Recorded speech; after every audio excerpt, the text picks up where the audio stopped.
Di sebuah hutan yang sunyi, jauh dari keramaian, hiduplah seorang pertapa bernama Saka. Saka memiliki keyakinan kuat untuk mencapai pencerahan sempurna seperti yang dicapai oleh Sang Buddha. Ia percaya seseorang harus bermeditasi tanpa henti, bahkan tanpa makan dan minum.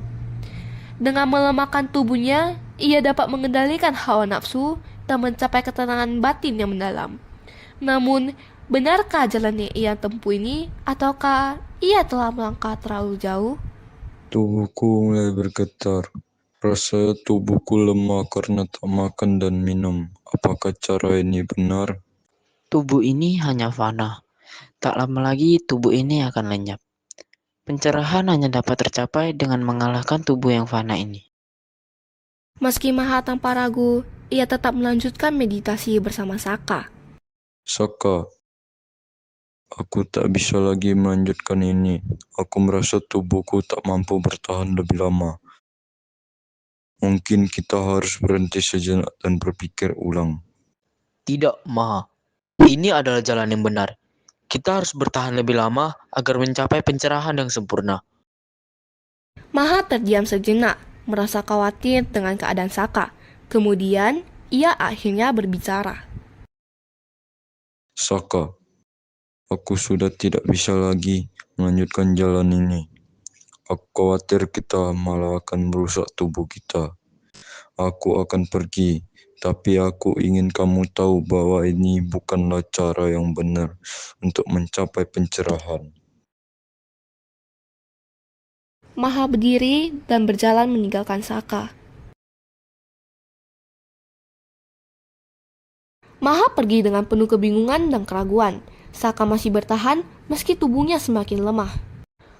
Patricia, Edward, dan Francisca adalah umat yang sangat menghormati para pertapa. Pada suatu hari, mereka membawa makanan dan minuman untuk para pertapa yang sedang bermeditasi. Maafkan kami mengganggu, wahai sang pertapa.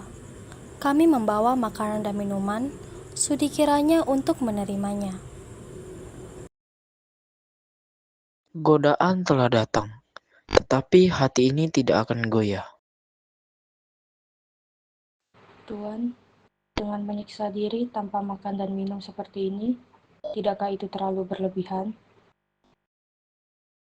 Tuan, terimalah persembahan dari kami. Semoga ini dapat menguatkan tubuh dan membantu Anda lebih fokus dalam bermeditasi. Saka membuka mata dan dengan suara pelan berkata kepada mereka, Pergilah, dengan bermeditasi tanpa henti, tanpa makan dan minum, aku dapat lebih cepat untuk mencapai pencerahan sempurna. Para umat meninggalkan tempat itu dengan perasaan penuh kecemasan. Mereka khawatir tentang kondisi fisik petapa itu yang tak makan dan minum. Dalam perjalanan pulang, mereka berbicara dalam hati yang penuh kekhawatiran. Dia bahkan tak menyentuhnya. Tubuhnya sudah sangat lemah.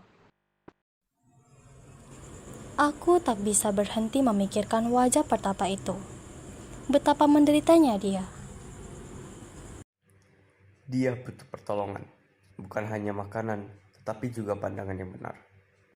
Para umat tersebut pulang ke rumah mereka masing-masing dengan rasa khawatir. Pandangan beralih membawa kita ke Maha yang sedang membaca buku Dhamma di vihara. Dengan merenungkan ajaran Buddha, ia menanggalkan kebodohan dan keegoisan dan dalam keheningan batin. Ia memperoleh kebijaksanaan yang memimpin langkahnya menuju kebaikan. Maha pun pergi menemui Saka di hutan. Maha pun tiba di hutan dengan penuh kebijaksanaan dan ketenangan. Ia mendekati Saka yang sedang bermeditasi. Saudaraku, mengapa engkau menyiksa tubuh ini? Karena aku ingin tercerahkan seperti Sang Buddha. Sang Buddha pun bermeditasi dengan keras, namun beliau menyadari bahwa menyiksa diri sama buruknya dengan memanjakan diri. Beliau meninggalkan kedua jalan tersebut dan menemukan jalan tengah. Jalan tengah, apa itu?